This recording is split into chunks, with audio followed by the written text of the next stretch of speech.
Man, it's been a rough week for the kids. I don't know if you realize, but we missed the pod on Wednesday. Shit's been coming out later and later every day this week. Washington show usually is right around 7 o'clock. It's been getting later and later every day this week.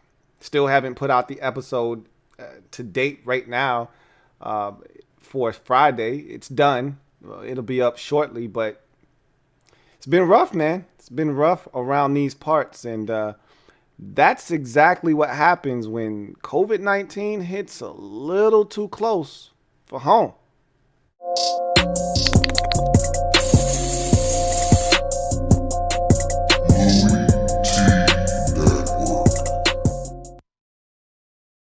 Who else could it be but me, your man, Louie T. Welcome to the 114th installment of the LouieTeeNetwork podcast. I, of course, am your set man, Louie T. Thank you for joining me.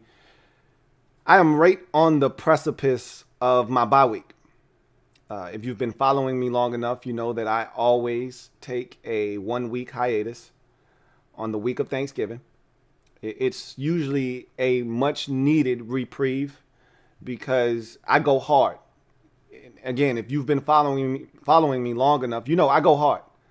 From, the time the draft, really, the only break is right after the draft is over for most people in league circles. Not for me, because I break down all of the drafts, and it usually takes me about a good 2-3 months to do that. Hopefully it'll be a lot smoother process this year because I'll be able to hone in on more prospects prior to the draft, but still, I don't really get much of a break. I'm constantly on the go. I'm always doing something. So that week in week 12 every year is massive for me. It's a must to recharge the battery for the stretch run into the offseason and into draft season. So I'm looking forward to it. Needless to say, I'm burning, the candle at both ends right now. But not because of the normal wear and tear of the NFL season, but because we got a little bit of a scare this week in the Louie T household this week. So Monday was when all of these chain of events kind of kicked off, if you will. And son goes to daycare. My girl gets a call from the daycare saying, really an email and then a follow-up text that they send in this app called Remind. And it said, we had a positive test at our facility. They didn't say who, obviously, but they weren't in the room with my son. But nonetheless, someone in the building tested positive for COVID-19. And so they were going to have to shut down the building for 2 days. And they recommended that everybody in the building get tested. Son's been fine. No abnormal behavior. He hasn't felt, any of the symptoms or anything like that. So, of course, we're nervous. And as far as him going back to the daycare, that's over. He's not going back. Whether he had it or not, he wasn't going back. But, it put a scare into us because now we got to go get him tested. So we set up a test that night, and we take him, and it was one of those rapid tests. So we found out pretty much 15 minutes later. And thank God he was negative.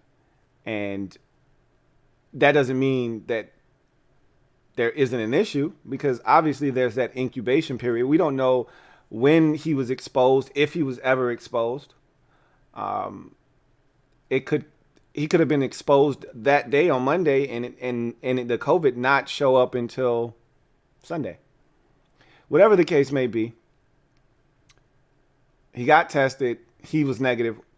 We're going to get tested next week on Monday or Tuesday because that will kind of cover all the bases. We tested him initially.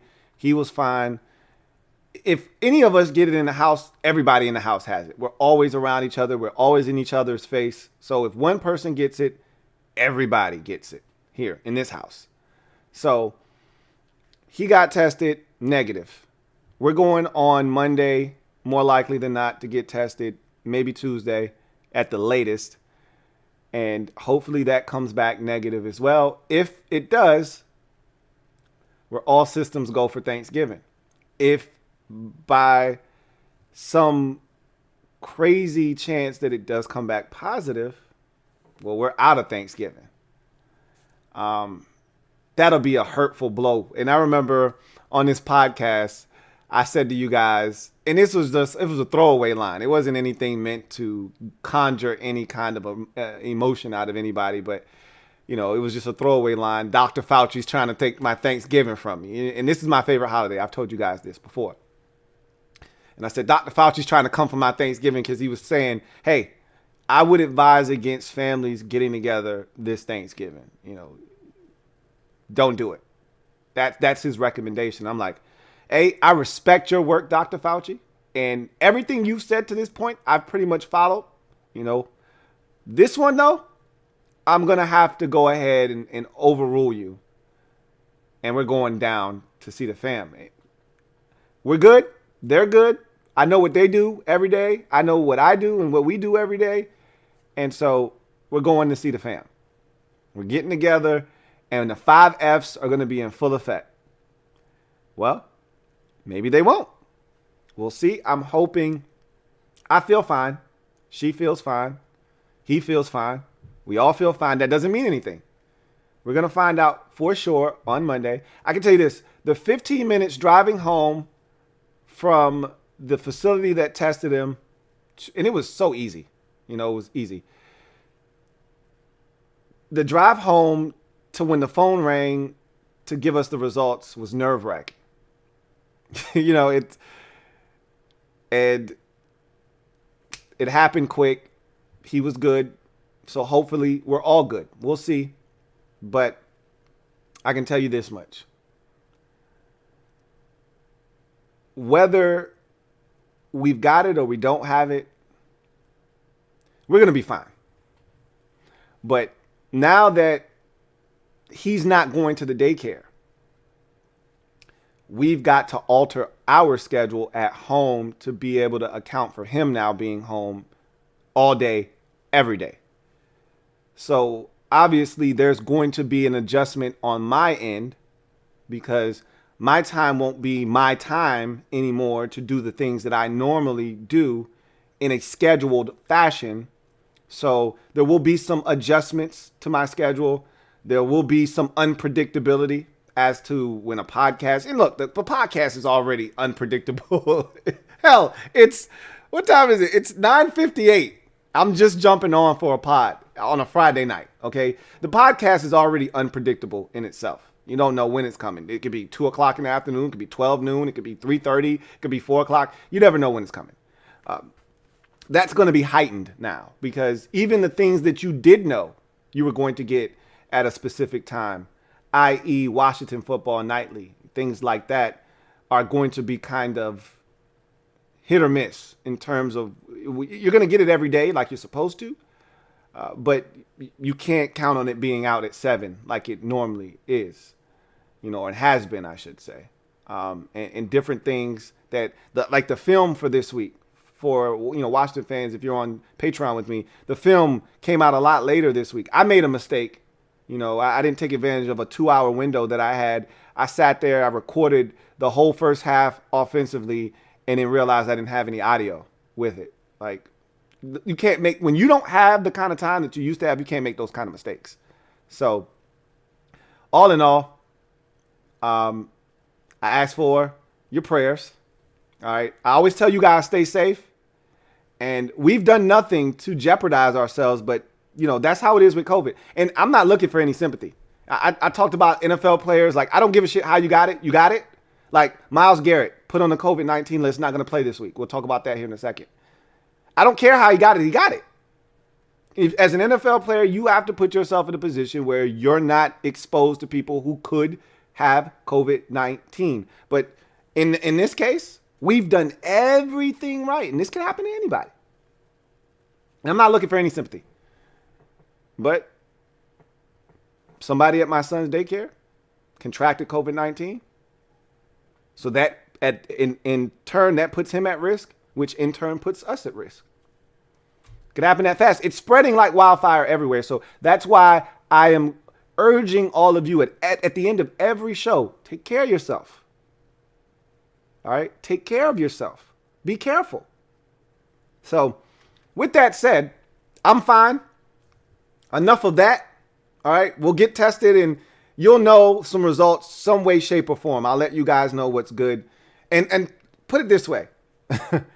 If you see my face on, say, Wednesday, randomly, that means I probably have COVID-19. Okay? That means I didn't make the trip to my mom and dad's and I'm at home. If you don't, then that means we're good. I'm on my bye week. And I'll let you guys know in some way, shape, or form, whether it's on YouTube or Twitter or IG or something. I'll let you guys know, I'm good. And if you're following me on IG, you're going to see a bunch of Thanksgiving food, whether I have it or not. I'm cooking it up. I'm a vegan. As you all know, if you don't know, now you know. And if you've been following me on IG on my other account, I'm going to be posting it on both of those accounts, so it don't matter. But if you've been following me on my other IG account, then you know I'm a vegan and I get down on Thanksgiving. And so I'm looking to get that nice spread. I'm on my Thanksgiving fast right now. No alcoholic beverages for the month of November until we get to Thanksgiving. And I'm pretty much drinking a ton of water, not a lot of juice and the things that I normally consume, and not a lot of the eats that I normally get into. I eat a lot of heavy starches throughout the course of the week. I'm not doing that right now. I'm on that Thanksgiving fast because I pig out for about a good week to 2 week stretch from Thanksgiving Day till the leftovers are gone. I eat like a pig. I am gluttonous, okay? I eat pie for breakfast. I don't care. No rules when it comes to Thanksgiving. All right, I'm a big leftover guy, as I've told you on this pod. As a matter of fact, we're going to get to some Thursday night leftovers a little bit later on in the pod. But I'm a big leftovers guy. So until those leftovers are gone, I'm going to be crushing. So I always go on this fast. I try to drop about 5 to 7 pounds because I know I'm going to pick up another 10 by the time this Thanksgiving process is over with. So look forward to chopping it up with you guys in the near future. The last content you'll get from me before the bye week is the Monday Night Football overtime breakdown of Rams Bucks. We'll be on live that night. We'll chop it up. And then after that, off to the bye week. And then I won't be back until after the Monday night game the following week. And then I'll be back to my regularly scheduled programming. We'll pick up with Washington Football Nightly on that Tuesday, and we'll go from there. And we will go with the Wednesday podcast. Will be the first one back. We'll be in December at that point. So looking forward to that as we hit the home stretch of this 2020 season. So we'll definitely be doing that. And let me tell you this before we move on. If you want to cop some merch, we got a promo for the end of the month. You know, I'm a massive Thanksgiving guy. I'm a massive holiday guy. So if you spend 50 or more on your purchase total, 25% off of your total if you use the promo code Give Thanks. Okay, Give Thanks. No spaces, not cap sensitive. Give Thanks. All right. And I see my man Sean Mack just commented. I got you.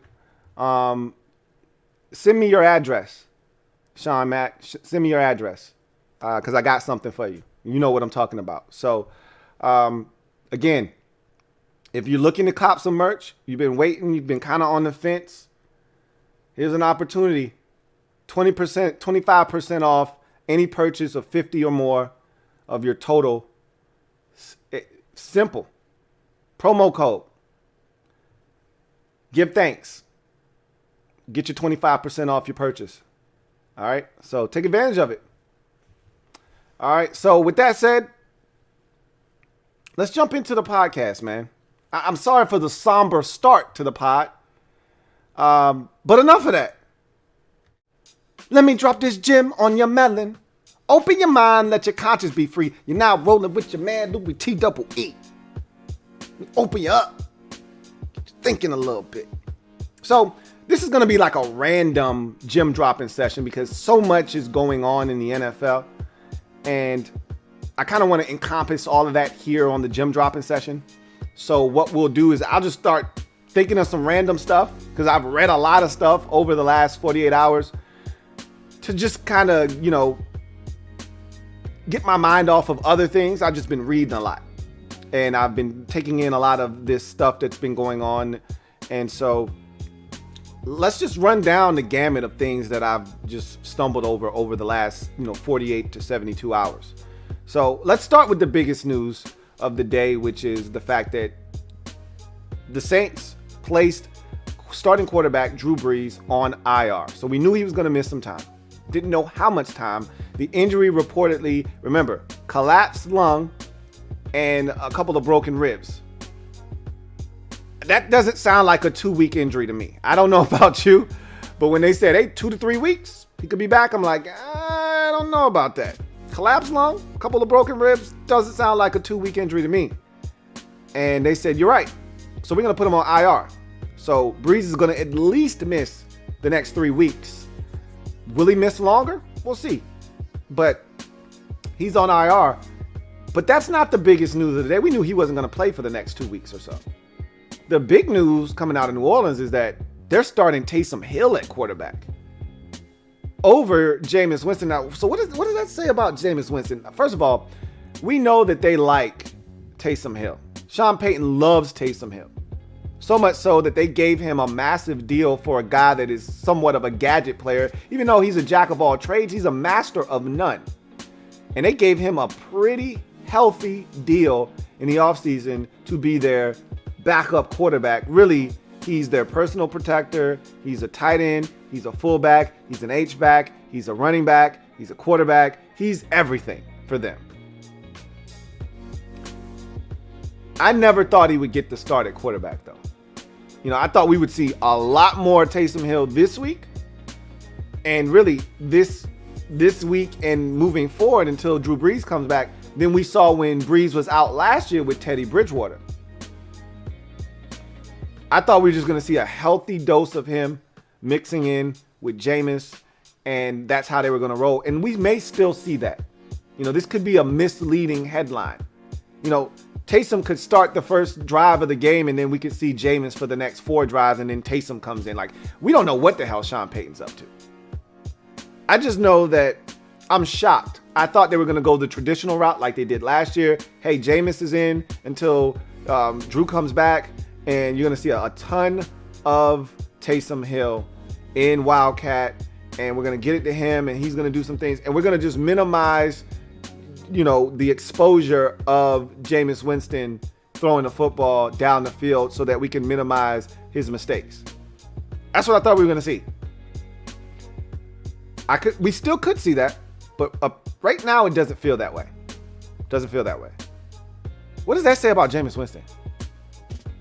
Because remember, that's how Teddy got the deal that he got in Carolina. Was he used that 5-game audition last year to propel him into a starting role in Carolina and cash in. If Jameis can't use this opportunity, this is why Jameis took $1.1 million, okay? He's getting paid peanuts because he saw the opportunity. I'm pretty sure him and his handlers and all the people in his camp said, you saw what this opportunity did for Teddy Bridgewater. It could do the same for you. Take less to go learn from one of the best in the game, in Sean Payton and Drew Brees. And if the opportunity presents itself, Brees goes down, something goes wrong, you step in, you do what Teddy Bridgewater did and steady the ship. You can parlay this 1-year deal in New Orleans into a 3-year deal somewhere else as a starter. Well, what does that say about Jameis? It could say one of two things. It could say, one, they don't trust him, and I don't blame them. But I trust Sean Payton to be able to mitigate the mistakes that Jameis could make. I expect him to be able to put them in a position where they get the ball to the backs, out of the backfield, whether it's a run play or it's Alvin Kamara catching it out of the backfield, a low-risk proposition. Not a lot of deep throws and Jameis having opportunities to make mistakes. But maybe they don't trust him. That's number one. Number two, maybe they do like Jameis a lot. So much so that they don't want to expose him like they did Teddy last year. And they'd like him to be back, like him to get more comfortable in the system before they really put him out there. That could be another thing. Who knows? I don't know what Sean Payton's thinking. He could be fooling all of us, and Taysom Hill starts the game, and we see Jameis the rest of the way with a smatter of Taysom Hill. He could be fooling everybody. We'll see what happens. I find this very interesting, to say the least. Another interesting thing. Myles Garrett, COVID-19, put on the list. Not going to play in week number 11. That's a big loss, especially when you're going up against an Eagles team that has a quarterback that likes to hold on to the football. Myles Garrett has been the absolute best this season at getting the football out of the quarterback's hands via the strip. Whether he touches the quarterback or he's just passing by and he's swatting it out of his hand as he's going by, he's been exceptional at finding ways to create turnovers this year. Now that guy's not playing this week against a very vulnerable Eagles offense that likes to turn it over. Carson Wentz holds on to the ball just as long as any other quarterback in the league. So that's a big, big miss for this Cleveland Browns defense, and they can ill afford to drop one at home to the Eagles. Seriously. Like, you have to sweep the NFC East if you're the Browns, because it's apparent that you can't beat Baltimore nor Cleveland or Pittsburgh, excuse me. It's apparent that you probably won't beat either of those teams this year. And that's okay. That means you have to take care of the games that are there for you to take care of. This is one of those games. Got to find a way to win. It's getting tight in the AFC conference in terms of for playoff positioning. I talked about all the 6-3 teams. The Colts are 6-3. The Titans are 6-3. The Raiders are 6-3. These Browns are 6-3. The Dolphins are 6-3. There are so many 6-3 teams. You don't want to start finding your way to the bottom of that list and losing the teams that you can ill afford to lose to, like the Eagles, like the Giants, who remain on your schedule. You have to win those games. This is a big one.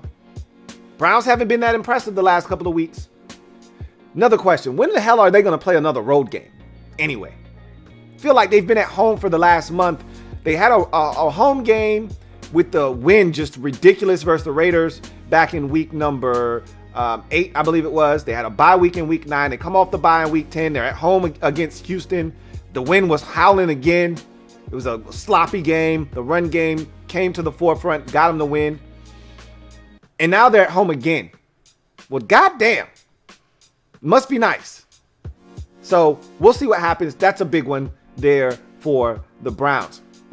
How about the NFL to make history on Monday Night Football? In the Bucs-Rams game, you're going to see the first all-black officiating crew that this league has ever assembled. Now, I don't love the guy that's in charge, Jerome Boger, a.k.a. the ladies' man. Personal foul, roughing the passer, defense, number 58, 15-yard penalty, automatic first down. That's not my guy. However, he is a brother, so I do support. And I love the fact that they're assembling an all-black officiating crew. It's the first time it's ever happened.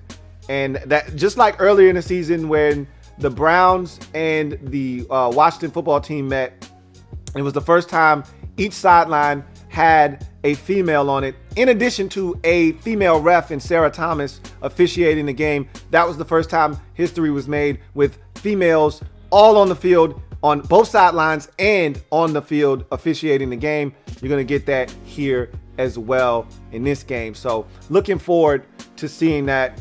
That's a monumental landmark game for the NFL. Although I don't love Jerome Boger, I do love the fact that the NFL is doing this. Another thing that I wanted to talk about, you're seeing quite a bit of some big matchups coming up. We're going to talk about those a little bit later on in the show when I give you my picks for week number 11. But Davante Adams is going to play. It looks like he is going to play in week 11. There were some talks about him potentially not playing because of the ankle injury that he sustained. And I think the hamstring kind of, started to tighten up on him a bit. I told you I watched an interview with him on, I want to say it was Thursday. And he sounded like a man that was going to play. And it sounds like he's going to play. And that's big for the Green Bay Packers as they travel to Indianapolis. We'll talk about that game a little bit later on. Teddy Bridgewater. I don't think he's going to play this week. He hasn't officially been ruled out of the game, but it's not looking too good for old Teddy. If he can't go, you're going to be looking at the XFL quarterback starting that game. That could be problematic. It could be a gift or a curse. He's getting a full week of practice more likely than not with Teddy potentially being out of practice this week. Remember, he did not look good against the Falcons when he had to come in for that small stretch when Teddy was knocked out of that Falcons game for a little bit there. That's a big game for Detroit on the road at Carolina. If they can get that game, they'll get back to 500. And look, anything's possible in the NFC at the back end of that conference in terms of that 7 seed. Detroit's not out of it. So that's a big one for them. Stafford reportedly is going to play despite having a issue with his hand. In addition to him already having an issue with his neck after he got banged up against Minnesota a couple of weeks ago. He hurt his finger versus Washington. That's something to keep an eye on, but that's a big game for the Lions. And the Panthers are pretty much out of it at 3-7 now. After being 3-2, they've lost 5 straight. But this is a big one for the Lions. We'll see if they're able to get that one or not. A couple of other things I wanted to talk about. Let me see if there are any other issues that I wanted to bring up. DeAndre Baker, that was something else I wanted to talk about. He was, I don't want to say vindicated. That's not the right word. Charges were dropped. Okay. I want to first say that the Miramar Police Department did an awful job with that whole case. They were so busy trying to make an example out of these guys, Quentin Dunbar and DeAndre Baker in particular. And they were so eager to get on social media and talk about the case. And, normally you don't talk about an ongoing investigation. They jumped on social media and they were giving out all kinds of information. And some of that stuff is public knowledge. If you want the information, it's out there for you to go and get. That's nor here nor there. They were so busy patting themselves on the back for, getting a couple of footballers that I don't think they did a good job of procuring these witnesses, getting these statements, and locking these guys into these statements. Whatever the case may be, Dunbar was absolved of any wrongdoing way earlier in the summer. I want to say right towards the end of the summer, right at the beginning of the start of the season, he was absolved of any wrongdoing. And DeAndre Baker now had his case thrown out. And so, I honestly, I don't know the guy from Adam from Eve. I think he did it, but that's nor here nor there. That's not my decision to make. I can just tell you this. I was shocked that he got a chance that quick, but I shouldn't be surprised because that's how it goes in the NFL. If his name were Thomas Fisk and he was a undrafted rookie or a 7th round pick, he probably wouldn't be getting another look here. If it was Corey Ballantyne, who the Giants also drafted, I think what they spend a 5th or 6th round pick on Corey Ballantyne, and this happened to him, he wouldn't be getting a look-see right now. He wouldn't be getting a sniff. But because it's DeAndre Baker and he was a former 1st round pick, he drew interest from teams and ultimately signed with the Kansas City Chiefs. So he's going to get a new lease on life. I don't know what he's going to do with it. I know this. He wasn't playing great football for the Giants before all of this transpired, but he was a rookie. So I'm not going to kill him for struggling in his rookie season. We see it all the time. I just know this. I don't like when guys, and I'm all about second chances, but I just don't like when guys get a second chance that quickly after making a mistake the way that I think he made. And again, it's not my job. I'm not a part of the justice system. So he's going to get an opportunity with the Chiefs, and we'll see what he does with this opportunity. It's amazing that you can do potentially, I shouldn't say it that way, that you can be alleged to do the things that he did, get cut from a bad team, and be signed by a Super Bowl contending team. So it's like almost like he upgraded in a sense. He's rewarded for this. That's trash. But we'll see what he does. DeAndre Baker, now a member of the Kansas City Chiefs. You know, I read something interesting the other day, and then we'll move on. That the Denver Broncos could be in the market for a quarterback this offseason. Like they're that down on Drew Lock. Remember how excited they were about Drew Lock after the end of last season, and he was lighting it up, and he had that game against the Texans, and he was playing exceptional football to finish up. That can be misleading. We saw it with Dwayne Haskins. If you're a Washington fan, you know all about that. You know, you see a guy play well at the end of the season in some meaningless games. You get excited. Sky's the limit the next year, and then the bottom falls out. And it's not what you thought it was. Now that the games actually mean something, the record's 0-0, everybody's on an even playing level in the playing field, and that guy doesn't show up. The same guy that you saw the year before doesn't show up. Now for Lock, it's been a number of things. One, some big-time injuries, both on the offensive and defensive sides of the football to Denver before the season even really got underway. You know, no Von Miller. Cortland Sutton was done by the time we got to week 2 or 3. And remember, he was already hurt in week 1. I don't even think he played against the Titans in week 1. I think he came back for week 2 and quickly re-injured himself and was done for the season. And then you had a bevy of injuries to that football. KJ Hamler, their second-round draft pick at the receiver position, banged up. Noah Fant's been dealing with some injuries. So it's been a revolving door. And then he himself got injured early in the season, came back, hasn't been the sharpest since he's come back. I don't think you should bail on this kid already, though. Like, again, it's just a rumor. But, I mean, if you're Denver and you finish this season 4-12 and you're sitting there with the 6th pick in the draft, can you afford to pass up on a quarterback if one that you really like is sitting there? Probably not. Remember, Drew Lock wasn't a first-round pick, which means they didn't love him in Denver. They liked him, but they didn't love him. If you love a guy, you take him in the first round, not in the second round. They liked him a lot. They just didn't love him. So what if you love a guy at 6? Do you pull the trigger? The answer is probably yes. If you don't think Drew Lock is the guy, if you got an inkling of doubt in Drew Lock, you pull the trigger on that quarterback. So again, I said the same thing to Gardner Minshew heading into 2020. If you really want to stop them from drafting a quarterback, you must play well. And not just play well, you must win games. Because if you don't win enough games, they're going to be in a position to replace you. That's what's going to happen in Jacksonville, as you can see.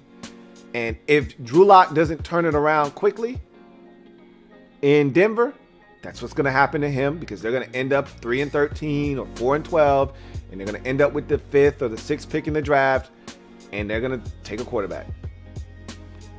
He's got 8 weeks, approximately, what is it? What are we in? Week 11? He's got approximately 7 games. I think the Broncos are 3-6.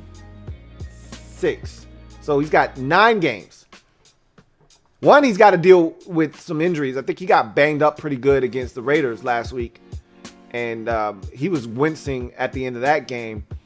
One, he's got to stay healthy, battle through some injuries, whatever you got to do to stay on the field and perform. 2, he's got to perform. 3, he's got to win some games. He's got to at least get this Denver Broncos team to 6 wins. 6 wins will put you right on the fringe of the top 10, maybe outside of it.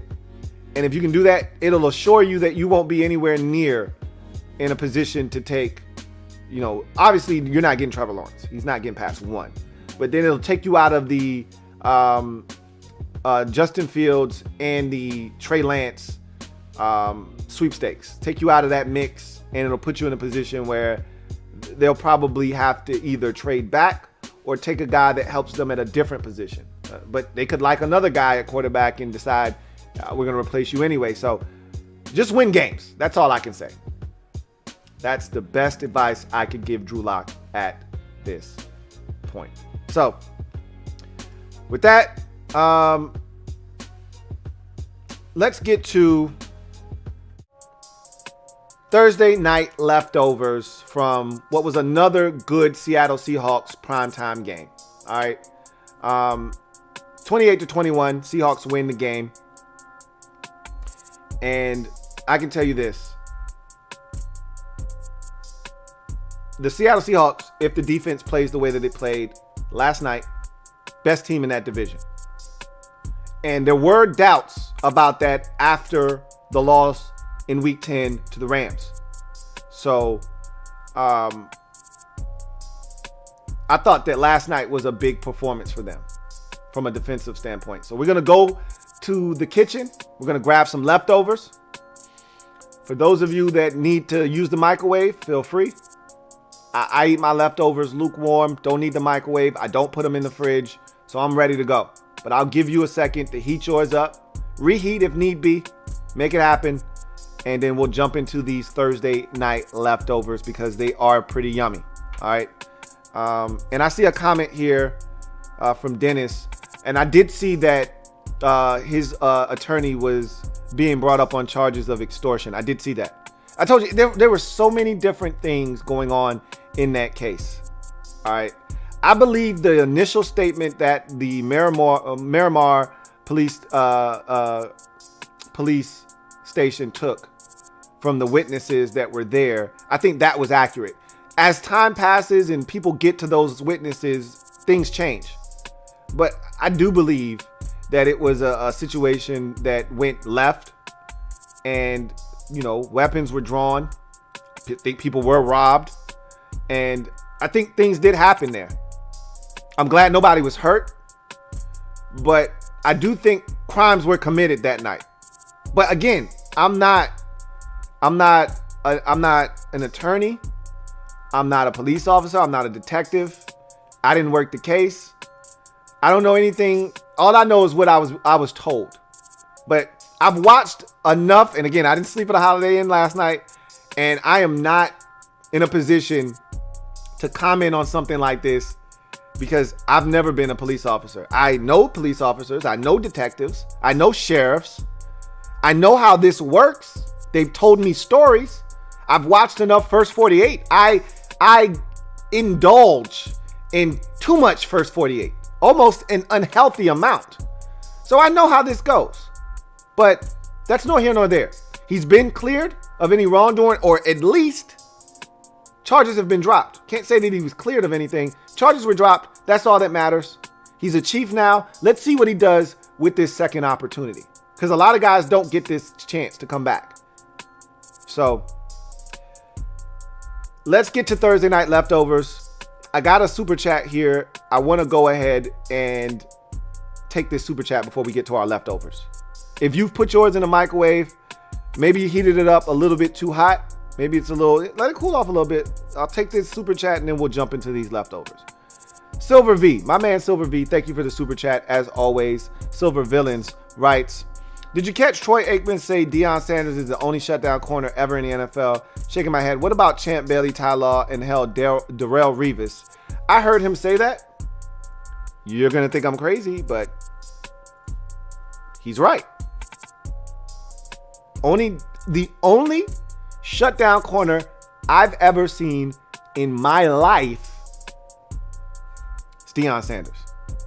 Now, I'm not saying Champ Bailey wasn't good. I'm not saying Ty Law wasn't good. I'm not saying Darrell Revis wasn't good. Okay? But Deion Sanders changed the landscape of the NFL every year that he would go to a different team. The balance of power shifted with wherever Deion Sanders went. That's how powerful of a tool and a weapon he was. Okay? The Atlanta Falcons were absolutely dormant throughout the 70s, into the 80s, until Deion Sanders arrived. He changed everything for that franchise, made them relevant. As soon as he left, they were a bad football team again. That's not coincidental. They went from playing in the playoffs to Deion gone to back to being the Atlanta Falcons of the 70s and 80s. He goes to San Francisco. Was it San Francisco first? He goes to San Francisco in 94.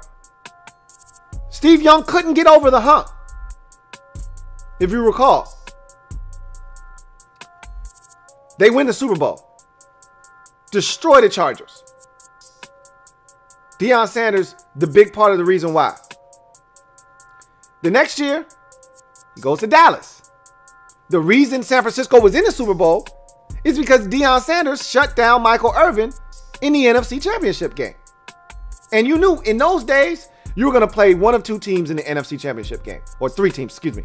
It was three teams for two spots. It was either going to be Green Bay, San Francisco, or Dallas. You already knew what it was. If you wanted to beat Dallas, you had to be able to either slow down Emmitt Smith and shut down Michael Irvin, or you're going to lose the game, period. They couldn't do it the year prior, San Francisco. Dallas beat them, won the Super Bowl, beat the Bills. They get Deion Sanders in 94. They beat Dallas that year in the NFC Championship game. The next year, Deion goes to Dallas, and they beat San Francisco the next year. That's Deion Sanders. All Deion Sanders. He was the guy that you couldn't throw at. He was the guy that would let receivers get open because teams wouldn't throw at him. So he had to make receivers look open so that he could then get an opportunity to get a pick. They don't make them like Deion Sanders anymore. Now Deion wasn't a tackler. You know, he made business decisions. I'm aware of that. But if you're just talking pure cover corner, in my lifetime, again, you might talk to somebody older than me and they'll tell you about Mike Haynes, or they'll tell you about Mel Blount. Okay, you going back out of my jurisdiction. I can't tell you anything about those guys. All right. But if you're talking about in my lifetime with these eyes, I haven't seen one like him. Deion Sanders. Couldn't throw at him. At your own risk, go ahead. Knock yourself out. Just know, results usually do not vary. They usually are the same every time. Either it's a incomplete pass or you just threw a pick. So, I actually agree with Troy. I'm sorry. So let's go to those leftovers, man. I'm starving. So let's dive in. Let's dive into that first bite of these leftovers from the 28-21 Seattle Seahawks victory on Thursday Night Football. Massive NFC West. If these two teams said they ain't did it, then they ain't did it. But if they did, well, that's family business matchup. Defense in Seattle seems to be checking into the game at the right time. So for the first 10 weeks of the season, the Seattle Seahawks defense was on the bench. And they weren't getting off the bench. And so they left the offense and Russell Wilson in the game by themselves and left them to fend for themselves. For whatever reason, Russ took it upon himself to try to will this team to victories, and he started turning the football over. I shouldn't say for whatever reason. I know why. He didn't trust the defense was going to be able to get stops, and so he felt like we got to score 35 to win. If we don't, we're going to lose. So he started pressing. Well, they made some moves. Most notably, they traded for Carlos Dunlap. They got their safety back from injury, Jamal Adams, checked back in a couple of weeks ago. And they're starting to really come together. It's amazing. They added Snacks Harrison as well along that defensive front in obvious running situations or, first and second down. And it all looked better. The last 2 weeks against the Rams and now against the Seahawks, two teams in the division. That's why I said pump your brakes, because it was family business the last 2 weeks. So obviously they know those teams. I want to see how they fare when they go outside of the division. Now, we may not get a really good gauge of their defense the rest of the way. You heard the schedule just like I did. It's Eagles, it's Giants, it's Jets, it's Washington, it's 49ers, and then Rams to finish up, if I'm not mistaken. Like, it's not an appealing finish to the season. None of those offenses should really test this defense. And so they may actually gain confidence and be playing at a ridiculously high level heading into the playoffs. Could be a scary proposition for the rest of the division. This is a big win for Seattle, and I'll talk about why a little bit later. I kind of alluded to that just now, but I'll talk about it a little bit later on in this breakdown. Another Thursday night leftover. Grego! Seattle Seahawks tight end got injured last night. I told you guys on this program, I sat there and I said, hey, I'm telling you right now, it's not an Achilles or anything of the sort. It's something with his foot. I said it wouldn't shock me if he broke his foot or it's plantar fasciitis. Something wrong with his plantar fascia. I told you guys, he's had a history of these foot injuries going back to his days in Carolina. And so I told you, I'm not going to be shocked if we find out that his foot is broken or something with his plantar fascia. And what did we find out? His plantar fascia is ruptured. And more than likely than not, he's done for the season, and maybe his career's done. He's holding out hope, however, that he can return for the playoffs. I think he wants this to be it. He just doesn't want to go out on that note. He wants a chance to win a Super Bowl. This team is good enough to do that. He wants a chance to finish his career upright and not on an operating table. He doesn't want the last image of him on an NFL field to be him hopping off on one foot, which is what it was in Carolina and what it is this year. He wants to go out on his own terms. What player doesn't? I hope he gets that opportunity. But a ruptured plantar fascia doesn't sound like it's going to be something that allows him to do that, at least not this year. So we'll see. That's a big injury for them too, because he was a huge part of that offense.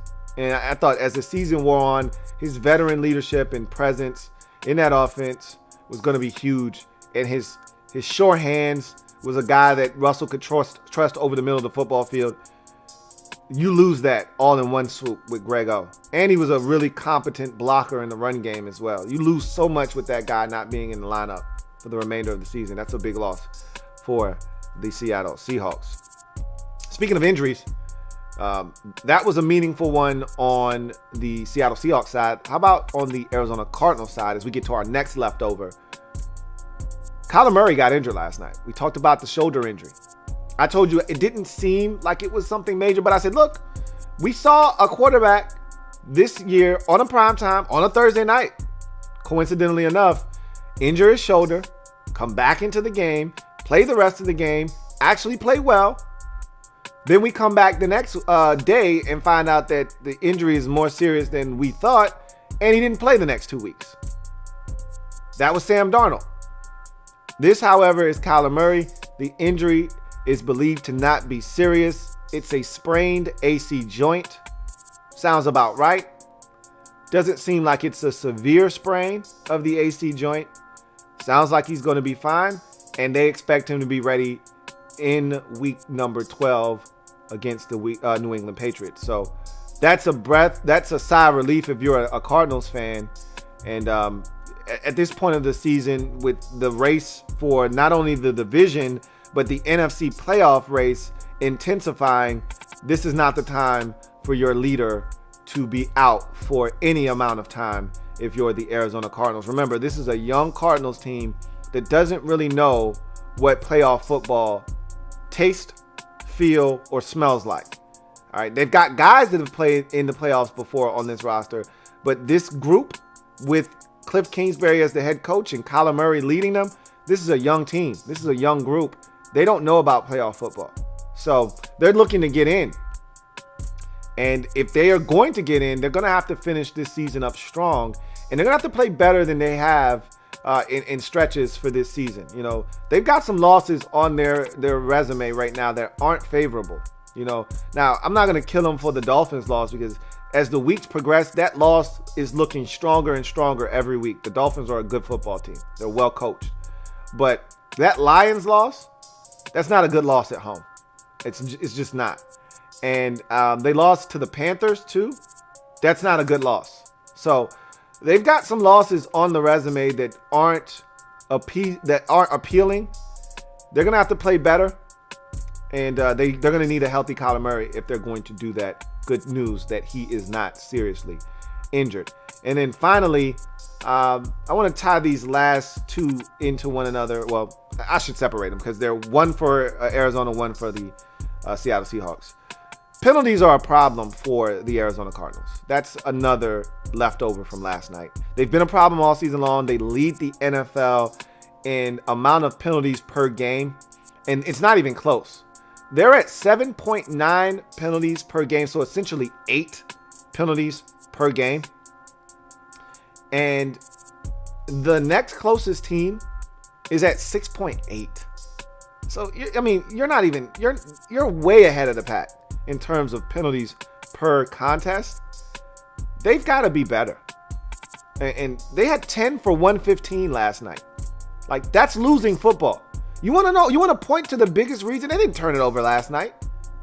They didn't do anything egregious. It was the penalties that killed them last night. If you want to point to something that really hurt them, it was the penalties.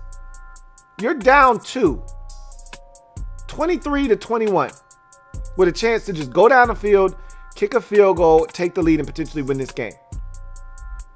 Kyler Murray is called for intentional grounding.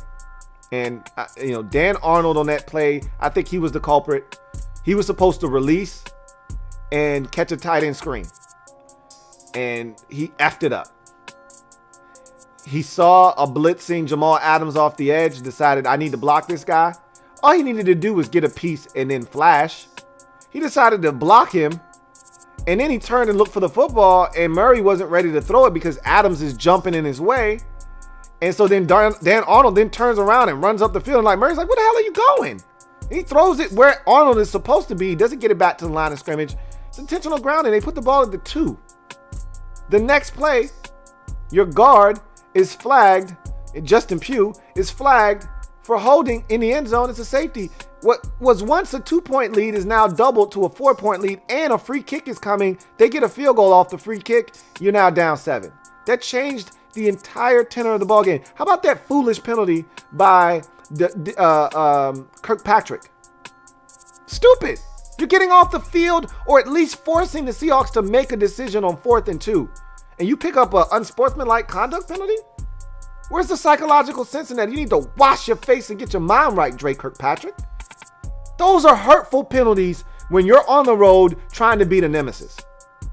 You can't have them. Those get you beat. And in this game, it did. How about the Patrick Peterson pass interference right before the half? Free 3 points. Should have been 7.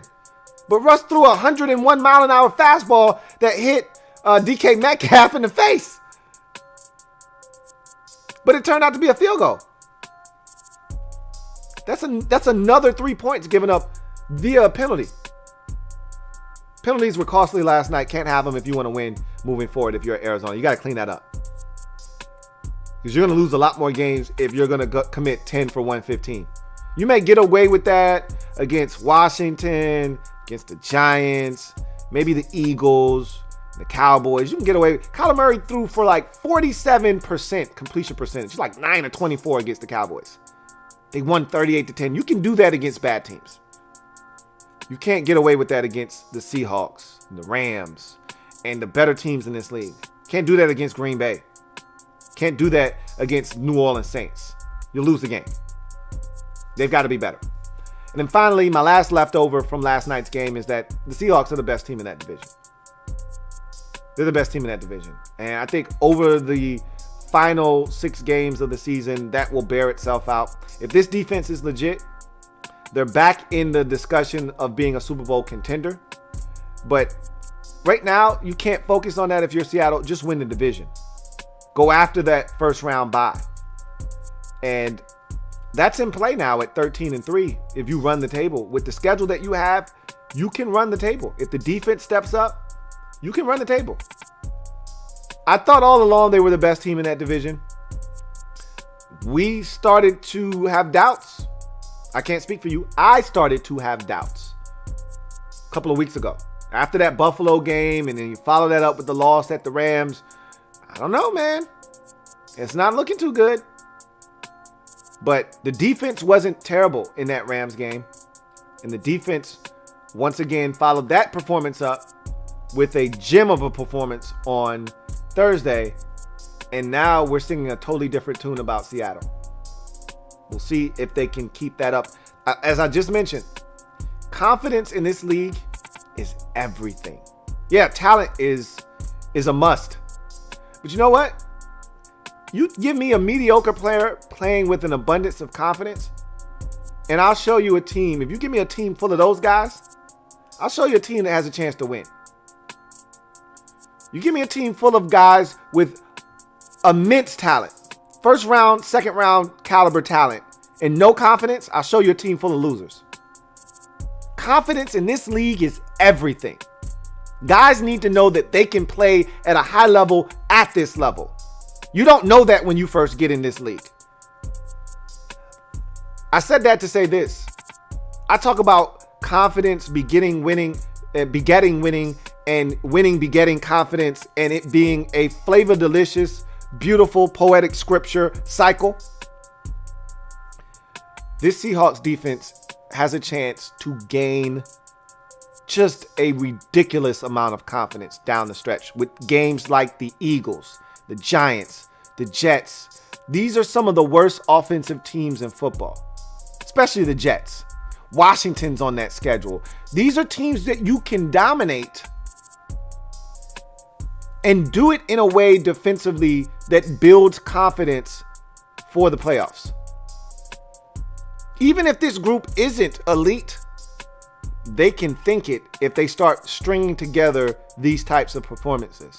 It'll be interesting to see if they use the momentum built on the win on Thursday, carry it over to next week's game versus the Eagles, see if that bleeds over into the following week's game versus the Giants or Jets, and they've got them in back-to-back weeks, so whether it's the Giants first, then the Jets, or the Jets first, then the Giants, it doesn't matter. Both of them stink offensively, and all of a sudden, that momentum swells and swells and swells. We'll see.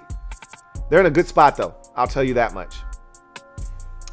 Anyway, that is Thursday Night Leftovers. Money. Let's wrap this thing up with my money picks of the week. Money, money, yeah, yeah. Money, money, yeah, yeah. Let's get it. Yeah, let's get these picks, man. So last week, your man Louie T was 10-4. I'm disappointed. I'm not disappointed, but I am, because I told you I wanted 12-2. That's what I was aiming for. Overall, on the season, I am 102-44-1. Trailing my man Sean Mack, who is 105-41-1 on the season, by 3 games in winners and losers. And I'm going to hawk him down. He had a 5-game lead on me last week going into week number 10. I shaved off 2 of those games last week. I intend on shaving off another 2 or 3 this week and climbing right back within striking distance where I need to be to take the championship like I did last year. So I feel good about my picks. Started off the week right with Arizona. Seattle. Picked Seattle on Thursday night. Got the win there. So we're off to a great start this week. And I'm looking at these games. I'm not as confident, but I'm going to give you the same heat that I gave you last week. I told you I'm a new guy. I've been very tentative this season for whatever reason. I bitched up on a few picks that I should have made. I didn't have the balls to pull the trigger. The last straw for me was not picking Buffalo over Seattle in week number 9. I said I vowed it would not happen again. If I've got a gut, I'm going with it. And if I lose, I'm going to go down swinging with my gut feel. So I feel really good about my picks moving forward. I'm going out on a limb, and I don't care. I don't care how thin the branch is. If it snaps and I'm on it and I fall, so be it. But I'm not going to stop going out on limbs, because the reason I got into that deficit is I didn't have balls. I didn't have any balls. Sean Mack had all the balls. I didn't have any of them. Now I want my balls back. So I'm not going to ask for them. I'm just going to take them. Pause. Okay. That did not come out right, and that went totally sideways. It sounded good in my head. It didn't sound good once I said it out of my mouth. Just know I'm about to come back and win this thing. And the reason I'm going to be able to do that is because I'm going to continue to make bold picks. So I also gave you a survivor pick last week of New Orleans over San Francisco. That cashed in. I'm now 9-1 on the season on survivor picks. So I'm money there as well. So I've got a week full of picks for you, and I've got another survivor pick for you. So let's get to it. Pittsburgh at Jacksonville. I don't need to explain this to you. Jacksonville is at home. They're playing actually competitive football with Jake Luton at quarterback. They went to Green Bay last week, almost pulled an upset, 24-20. They fell. That's cute. Steelers they're vulnerable. Like, we saw them go to Dallas and we just assume, they're going to kill Dallas, and they barely escaped with a 24-19 victory. That's cute. That's fine. That's great. Guess what? They're going to win the game. I don't care if it's close, if it's a blowout. I expect them to get after a young quarterback in Jake Luton, confuse him, force him into some mistakes, win the football game going away. I'll take the Steelers in that one. I can't give you them as a survivor pick. One, I don't like picking road teams very often. That's not the way that I like to do business. And two, I've already given you the Steelers. I told you I'm going to give you I'm going to treat it as if I'm in a survivor pool. I'm not going to give you the same team twice. I've already given you the Steelers. I gave you the Steelers in week 1 over the Giants. So I'm not going to give you the Steelers here, but I'm going to give you the Steelers as a winner in week number 11 over Jacksonville. Detroit at Carolina. This is a toss-up game, really. If Teddy Bridgewater were playing, I probably would side with Carolina here. They've been really competitive all season long. They went to Kansas City and lost that game by 2, 33-31. They've been in a bunch of ball games and had opportunities to win. They were in the game against Tampa for much of that game. I know the final score doesn't indicate that, as they got their doors blown off in the second half, but they were in that ball game for the first 2.5 quarters or so.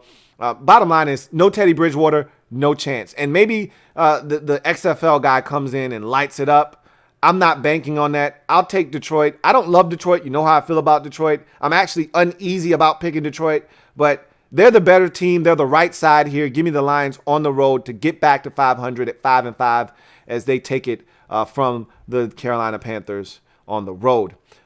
New England Patriots at the Houston Texans. I told you this last week on Sunday Night Football when the Patriots beat the Baltimore Ravens, that they were going to lose to the Texans next week. I told you that then. I'm not wavering, and I don't feel any differently now than I did then. I feel even more confident now. The Texans are going to beat the Patriots. I'm not impressed with the Patriots. I'm not. They've won 2 games in a row, and they beat the Jets. Woohoo! Good for you. And you beat the Baltimore Ravens in a damn monsoon, okay? Not to make any excuses. They had to go out and execute, and they did, and they won those games.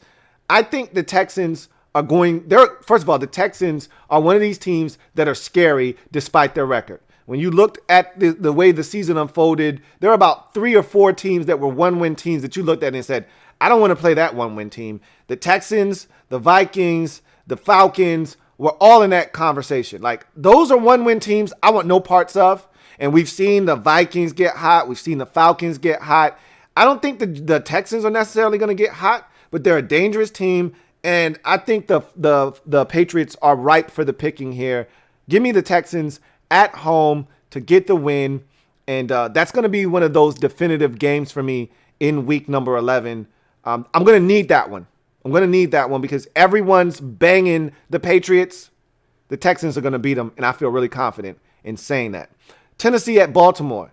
I think a lot of people are down on Baltimore right now. And I get it. I understand. They're struggling. They had the ugly performance against the Steelers with the 4 turnovers by Lamar Jackson. They lose that game. They weren't impressive against New England on a Sunday night with everybody watching. And so, and they weren't all that impressive against the Colts a couple of weeks ago in a win, 24-10. I don't care about any of that stuff. They're still a good football team. Their defense creates turnovers. This offense can run the football against anybody in the league. Yeah, Lamar Jackson needs to be better as a passer. We all understand this, but they can still move the football and they can still score points. A lot of people are all over the Titans this week, and that's fine. You can have them. Give me Baltimore at home to bounce back from the loss last week and get the win. I don't think they're going to go and cower in the corner. I don't think they're going to allow Pittsburgh to just run away and hide with this division. They're going to try to make this thing interesting. And if they're going to do that, they're going to have to beat a team in the Tennessee Titans that I believe, if you want to talk about teams that are vulnerable, I think this Titans team is vulnerable. That's who's vulnerable after getting spanked at home by the Indianapolis Colts. 2 weeks before that, they'd lose on the road to Cincinnati. They weren't impressive the week after that in the win over the Bears. I think the Titans are actually the team that's reeling here, not the Baltimore Ravens. But we know that the Tennessee Titans do have the Baltimore Ravens antidote. They showed us that in the playoffs last year. They could show us that again. I'm not banking on it. Give me the Ravens at home to protect the M&T Bank and get the win in week number 11. Eagles at Browns. I'd feel a lot more confident about this game if Myles Garrett was playing. I really would, because that would ensure me of at least one turnover by Carson Wentz. That being said, the weather in Cleveland has been an atrocity, okay? There's hail, there's sleet, there's winds gusting at like 30, 40 miles per hour.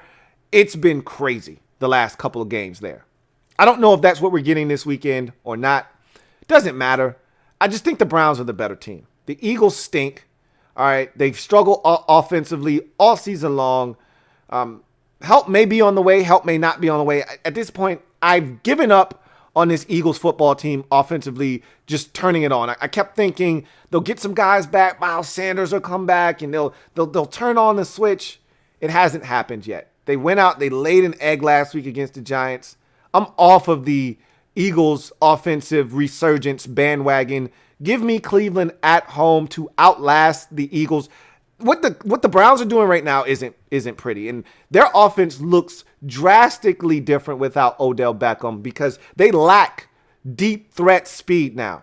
You know, they don't have anybody that takes the top off the defense right now from a wide receiver standpoint. So they're going to have to matriculate the ball down the field. They're going to have to run the football. They're going to have to use their tight ends. They're going to have to use the short passing game with Jarvis Landry and company and Rashard Higgins and all of those guys.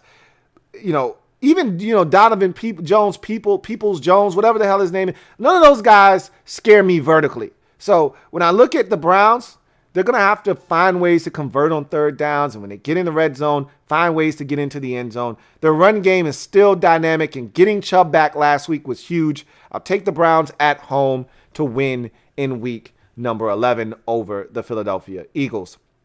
This is the game that I'm most unsure about. This was the game that I skipped and came back to and stared at for 5 minutes before finally making a decision. Atlanta at New Orleans. NFC South family business. You know how the family do it. This is scary right here. It is. One, the quarterback situation in New Orleans has me uneasy. All right. Taysom Hill is not a natural thrower of the football. Despite what you may think, he's a tremendous athlete. He cannot throw the football accurately. I don't love him as a passer. I don't. I don't think Sean Payton loves him as a passer either. That being said, he may be getting an opportunity. I think Sean Payton's pulling our leg. I think we're going to see a ton of Jameis Winston, and Taysom Hill may start the game, but we're going to see a ton of Jameis Winston. I think he's out there trying to get the Falcons off balance by releasing this information. Anyway, because he didn't have to tell us who was starting the game. He didn't have to do that. I think he did that on purpose. Anyway, that's not the reason why I'm uneasy. I was already uneasy, whether it was Jameis or Taysom Hill. It didn't matter. I was already uneasy about the quarterback position. I'm uneasy because Atlanta's playing good football. Atlanta should have won 4 straight under Raheem Morris, if not for the Todd Gurley gate. Scoring a touchdown when they should have been kicking that field goal to walk off the win against the Lions. They've won 3 out of their last 4 and should have been 4 straight. And remember, last year this time, they had a bye week in a similar spot. They came off the bye. Remember, New Orleans last year was like unbeatable. They were so good. And you couldn't go in the Superdome and win last year. And what did the Falcons do? They came off the bye on Thanksgiving and went to, was it Thanksgiving? I don't think it was Thanksgiving last year. They went to New Orleans. I know that much. They went to New Orleans and beat them. And I was like, what? And then they went to San Francisco. Remember, San Francisco represented the NFC in the Super Bowl. They went to San Francisco and won. I was like, what? Yeah, they was winning games last year at the end of the season. So much so that they saved the jobs of both Dan Quinn and GM Thomas Dimitroff. Well, both of those guys have been canned, but they look like they're up to their old antics again, trying to have this late season resurgence. They could easily march into New Orleans and win this football game. And with Drew Brees being out, I think that has heightened even more. That said, I don't know what to do with the Falcons this year. Every time I think I've got them figured out, they throw me a massive curveball. I think they're going to win, they lose. I think they're going to lose, they win. I haven't been on the right side of Atlanta all season long except one game. And that was the come from behind victory for Dallas against Atlanta. I picked Dallas, and Atlanta should have won that game, and they didn't. Every other game this season, I've gotten Atlanta wrong. I can't figure them out. So you know what? I'll feel a lot better if I just don't pick them and they win. Fine, you got me. If I pick them and they lose, I'm going to be pissed off. So I'm just going to stick with the Saints. They're at home. I don't even know if that means anything. Just give me the Saints. I trust Sean Payton to figure it out and get a win. They're healthy everywhere but quarterback are the Saints. That shouldn't be enough to find a way to beat the Falcons. I don't like that game. I don't like it at all. Cincinnati at Washington. I've already put out my Washington video. Normally, I would tell you, go watch my Washington video, but I've already put out my Washington Nightly video for the Friday edition. Let's see. I haven't actually released it to the masses. Well, guess what? Now I have. I just made it public, so it's up. So now, anybody that wants to see that video and get my prediction, you can go there as well. So I'll give it to you here. I think Washington's going to win this football game. There aren't going to be many more times I'm going to pick my team this year to win. Okay. Alex Smith he's starting to make me a believer. I'm not sold totally yet. However, the last 2 weeks have been a bit of a revelation. Maybe he doesn't stink. Maybe he's not washed like we thought he was after the Rams game. I never thought we would be at a position after the gruesome leg injury some 2 years ago at a point where I'm looking at Alex Smith like, hey, you thinking about playing another 2 years? Because we might draft a youngin this year and we may need a bridge. If you down and you're going to do this, I'm down. There's been no more effective bridge in this league over the last decade than Alex Smith. Look at the bridges that he's built, if you will. In San Francisco, he built the Colin Kaepernick bridge that allowed them to get all the way to the Super Bowl. Got hurt that year. Colin Kaepernick had already been coming in, and they had the Colin Kaepernick package. Smith goes down with a concussion. In comes Kaepernick. Smith is healthy. They don't give him back his job. They go all the way to the Super Bowl in 2012 and lose to the Ravens. Bridge built in San Francisco. They'd have a stretch there with Kaepernick where they do some extraordinary things and just fall short of winning the Super Bowl because of Seattle. You get to Kansas City. Smith is winning games. They're winning the division almost every year. They draft Patrick Mahomes. Why? Because they know Alex Smith can't win them a Super Bowl. He proved it the year before when the Steelers waltzed into Kansas City without scoring a touchdown and win that game something like, 16-10 or 15-10 or, whatever it was, 18-10 or 18-13. It was like 6 field goals or 5 field goals or something crazy like that. So they draft Patrick Mahomes. Alex Smith wins the division. They go to the playoffs. They lose in the first round to the Titans after leading like 21-3 at halftime. They blow that lead just like the year before they blew a lead against Andrew Luck in the Indianapolis Colts when they were up like 38-3. Whatever it was, 31-3 or 31-7. And so they said, hey, man, Alex, you've been great. We're going to pass this torch off to Patrick, and we're going to trade you off to Washington. Another bridge built. They go on and win a Super Bowl. No one's been more successful at building quarterback bridges in this league than Alex Smith, and he may be on the verge of building another one here in Washington. We will see. I said all of that to say this. He's playing out of his mind right now. This defense has let us down the last couple of weeks. We got a young quarterback in front of us that's prone to making mistakes. He's also prone to kicking some ass. And if we're not careful, he'll kick our ass. No Joe Mixon makes me feel really warm and fuzzy inside because our run defense has been tragic the last few weeks. So no Joe Mixon means we'll get Giovanni Bernard and our old pal Samaje Perine. I'm not afraid of either one of them. Now, Giovanni can get you, but I'm not afraid. They're not Joe Mixon. I think we can force a turnover or two of Joe Burrow. Alex Smith and his offense can take advantage of a very porous Cincinnati Bengals defense. Give me Washington at home to take care of the Bengals. I may regret that one. We shall see. Jets at Chargers. At some point, the Jets are going to win a game. I think it's going to come in the division. If they do, they almost beat New England. They almost beat Buffalo. This is a very winnable game here. Jets at Chargers.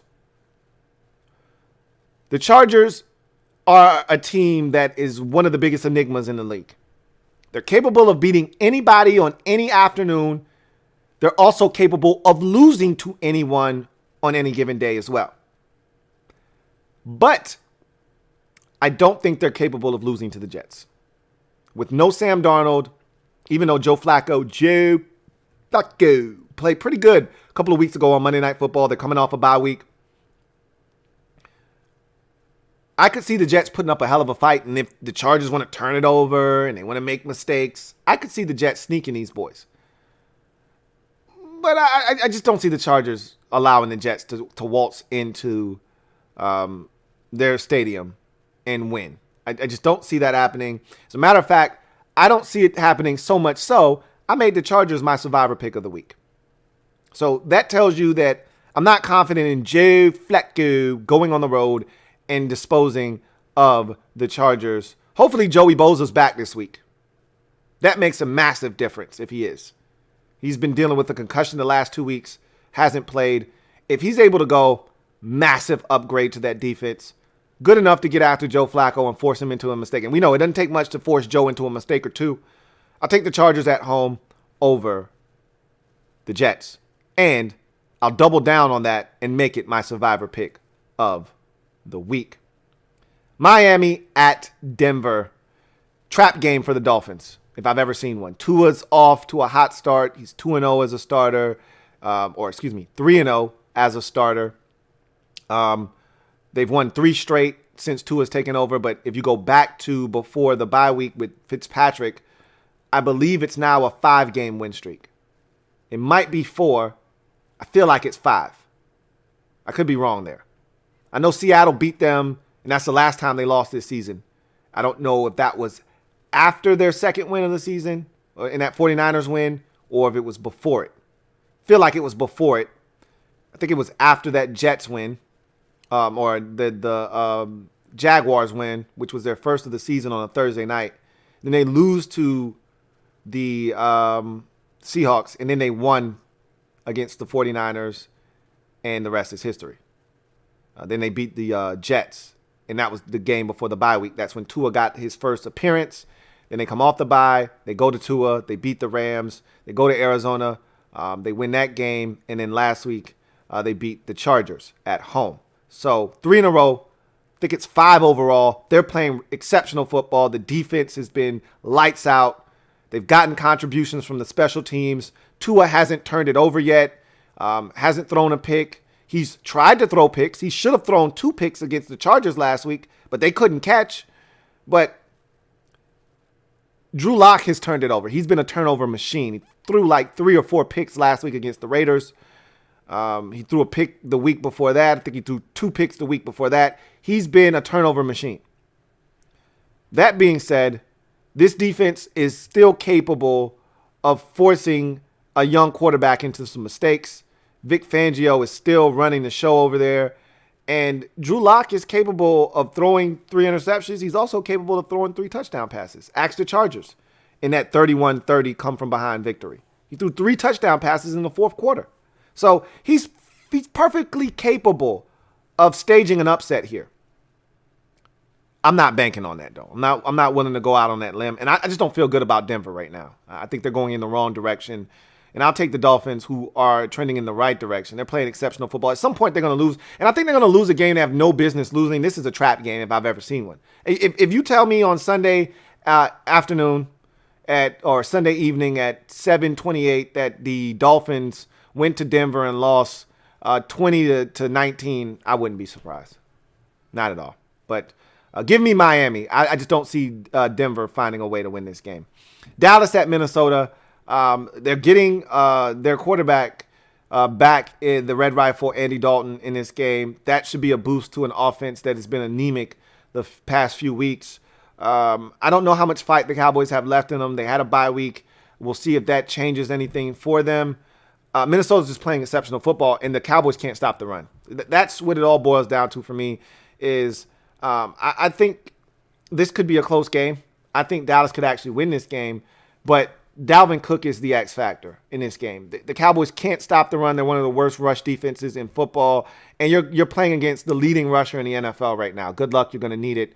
I'll take the Vikings at home to run all over the Dallas Cowboys, and Dalvin Cook could end up with another 2 bills in this game if the Cowboys are not careful. The Vikings could be back to 500 on the season with this victory. It's amazing that at one point they were 1-5 and left for dead.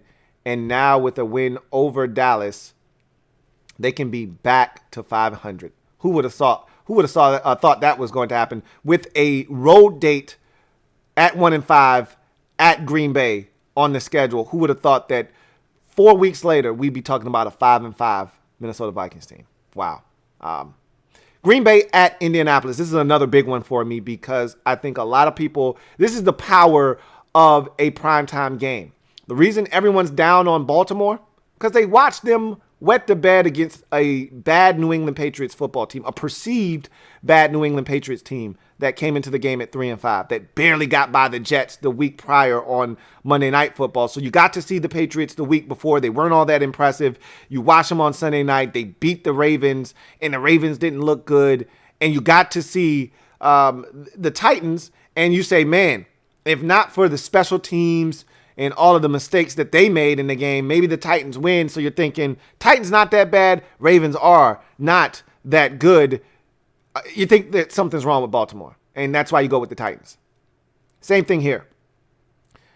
Green Bay almost lost to Jacksonville. Oh, my God, they almost lost to Jacksonville. What? They just lost to Minnesota. What? Then you look at Indianapolis. You watch them destroy Tennessee on a Thursday night, and a lot of you didn't know how good the defense was. Now you do, and so you're thinking, man, Devontae Adams banged up. Alan Lazard may come back. He may not come back. They could have some of their biggest weapons out of this game. Colts playing extremely good defense. They're at home. Colts are the better team here. They're the right side. Not exactly. Not exactly. These are the games that Aaron Rodgers lives for. When everyone thinks that they're going to lose, thinks that they're vulnerable. Devontae Adams does worry me because he could start this game. He may not finish it. We'll see. Alan Lazard is back. What do you expect from Alan Lazard in his first week back? If, in fact, he is back. He's trending that way. He's been limited in practice all week. He should play. They activated him off of IR. If they didn't think he was ready, then why activate him? I think he's going to play. I think they have a legitimate shot not only to win this game more comfortably than people think. Give me Green Bay. Now, I will say this. If Aaron Rodgers is under duress and they can force him into some early mistakes, Indy has a chance to win this game. If Aaron Rodgers gets into a rhythm early and they are able to jump out to a lead, I don't think Indianapolis, even though they've done it before, they've proven that they can. They did it against Cincinnati. This is not Cincinnati. You're not playing against Joe Burrow. You're playing against Aaron Rodgers. If they jump out to a lead, does Green Bay? I think they got the Indianapolis Colts right where they want them. If I look up at halftime and this is a 9-7 game, if I look up at halftime and the score is 13-10, Indianapolis is in a good spot to win. If Green Bay jumps out to a 17-7 halftime lead, or Green Bay jumps out to a 20-7 lead at the half, they got him. And that's what I'm anticipating happening in this game. I do know that Darius Leonard feels slighted because Aaron Rodgers didn't include him in the conversation of best inside linebackers. He said that, the best inside linebacker in the league for him is a guy that I absolutely love in San Francisco in Fred Warner. He's not wrong, but Darius Leonard took it as a slight. We'll see what happens. I don't pay attention to that stuff. I just know the Packers are a dangerous team when they're doubted, and they're fully capable of going on the road and beating the Indianapolis Colts. And I'll take it a step further. Phillip Rivers is due for a stinker. He hasn't had one since the Browns game, really. He's due for a stinkster. So I think we're going to get that here. Give me the Packers on the road. Chiefs at Raiders, Sunday Night Football, big AFC West matchup. If these two teams said they ain't did it, then they ain't did it. But if they did, well, that's AFC West family business. You know how the family do it. This should be a good one. However, the Chiefs owe these boys. They went to Arrowhead, put up 40, and beat them earlier in the season. Big win for the Raiders. That game showed me that they're serious this year. They're not for play. I thought, Raiders, whatever. They're not serious. That game showed me that they were serious. So now I'm confident that they can do some things offensively, and more importantly, that they're not afraid to tango with the big boys. That was a big boy game right there. They beat the Saints earlier this season. I get it without all of their stuff. I don't care. Big boy game. They won. I don't think they can sweep the Chiefs. I just don't see that happening. The Chiefs have gotten their act together. And I think they may even be getting Samuel Watkins back, which to me, I've said this all along, he's the X factor of that offense. They're explosive with him. They're less explosive without him. I'm not going to say they're not explosive without him, but they're less explosive without him. The Chiefs are looking for some get back here. The payback right now. And I told you, revenge is best served ice cold. In the Chiefs, there isn't a more cold-blooded team in the league than the Kansas City Chiefs. I'm taking the Chiefs on the road to take down. And I'll tell you this too. The Raiders have been better on the road than they have been at home. I know that sounds crazy, but it's true. They're 6-3. If I'm not mistaken, five of their 6 victories have come on the road. Let's count them up. Road win against Carolina in week 1. Home win against the Saints on a Monday night. Road win against the Browns. Road win against the Chiefs. That's 4. Road win against the Chargers. 5.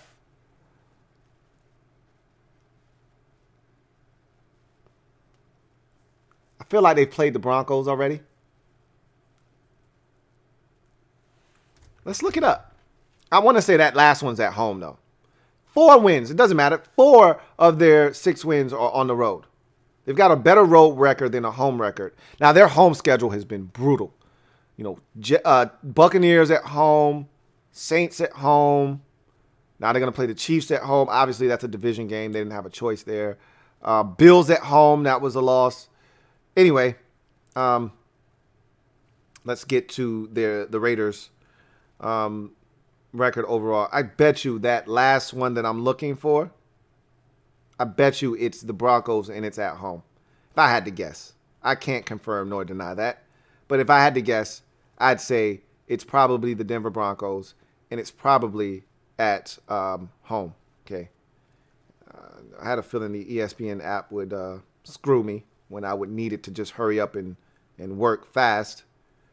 Let's try this again. After closing it and opening it. There we go. Let's look at the Raiders really quickly. Broncos was at home. I knew it. Beat them up, too. That was the game last week, as a matter of fact. Beat them up good. I just talked about that earlier, too. Duh. When I said they beat up Drew Lock pretty good. So, 4 wins out of their 6 are on the road.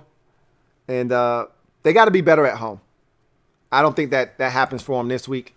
Give me the Chiefs to exact a measure of revenge from their only loss of the season to this Raiders team at home earlier this season. Chiefs get it done on Sunday Night Football.